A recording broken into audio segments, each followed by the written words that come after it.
Hello friends, आज Nifty में एक फिर से हमें बिकवाली देखने को मिली, प्रेशर देखने को मिला। और वो प्रेशर कुछ नहीं था, वो प्रेशर था 24,000 का साइकोलॉजिकल लेवल।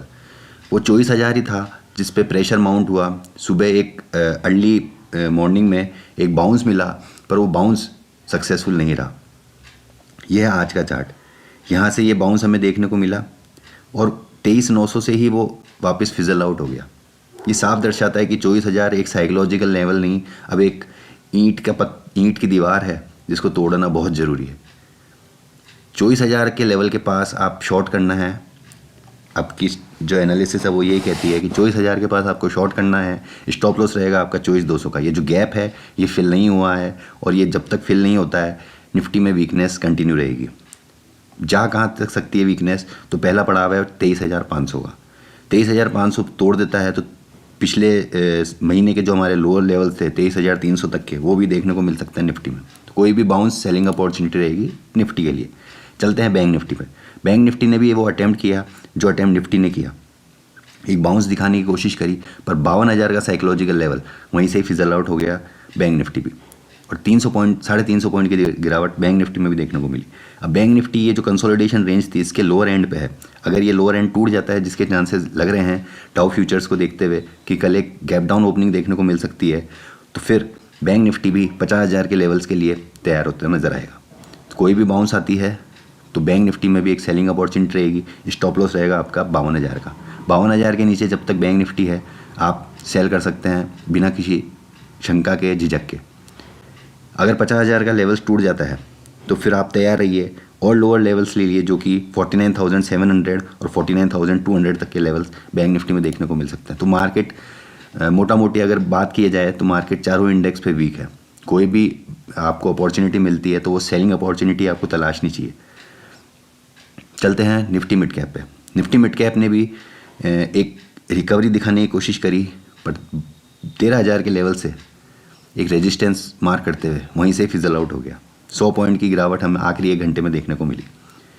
अब जो इम्पोर्टेंट रेजिस्टेंस है वो 13,000 ही है। 13,000 के नीचे अगर bank Nifty mid cap sustain करता है आर्ली चार्ट बेसिस पे, जो कि ये रिकवरी पूरी करके यहाँ पे जो मल्टीपल टॉप्स थे वहीं पे रेजिस्टेंस देखने को मिला, और अगर ये सस्टेन करता है तो वापस हम लोअर लेवल देख सकते हैं जो कि 12,700 तक के निफ्टी मिड कैप में निकल के आते हैं। फिर निफ्टी भी एग्जैक्टली रेप्लिका है बैंक निफ्टी का। बैंक निफ्टी में जैसी एक रिकवरी दिखाई थी, अटेम्प्ट किया था, बैंक निफ्टी 52,000 से फिजल आउट हुआ था। निफ्टी मिड कैप 24,000 से फिजल आउट हुआ।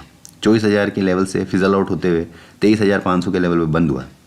अब क्या लगता है कि आने वाले जो ट्रेडिंग सेशन है उसमें 23,200 तक के लेवल देखने को मिल सकते हैं। फिर निफ्टी में स्टॉप लॉस क्या रहेगा आपका 24,000 का। तो 24,000, 23,800 इन लेवल्स के आसपास अगर फिर निफ्टी मिलता है तो आप शॉर्ट कर सकते हैं। 24,200 का आपका स्टॉप लॉस रहेगा। लेवल्स आपके लिए रहेंगे 23,200, 23,000 के। तो ये कुछ व्यू था मेरा इंडेक्स पे।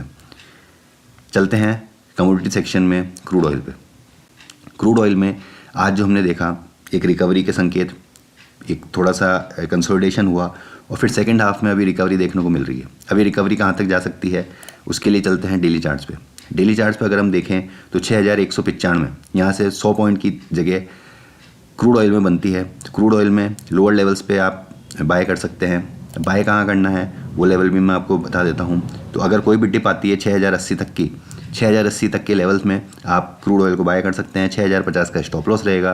पहला टारगेट बनेगा आपका 6,150 का, दूसरा टारगेट 6,200 का। तो इन दो टारगेट के लिए 6,080 के लेवल्स के पास क्रूड ऑयल में बाय कर सकते हैं। गोल्ड में जो लेवल्स हैं मैंने आपको ये ट्रेंड लाइन मार्क करके दिखाई थी, और इसको अगर डेली चार्ट्स पे देखते हैं तो ये अप ट्रेंडिंग जो गोल्ड में गिरावट आई थी उसकी रिकवरी के संकेत दे रहा था, पर अब ऐसा लगता है कि 77,000 एक स्ट्रिक्ट रेजिस्टेंस के तौर पे काम कर रहा है। और अगर उसका आप फिबोनाची रिट्रेसमेंट भी देखें तो वो 77,000 के आसपास आता है। तो 77,000 के स्टॉप लॉस के साथ गोल्ड में आप सेल कर सकते हैं। पहला टारगेट बनेगा आपका 76,000 का, दूसरा टारगेट बनेगा 75,800 का।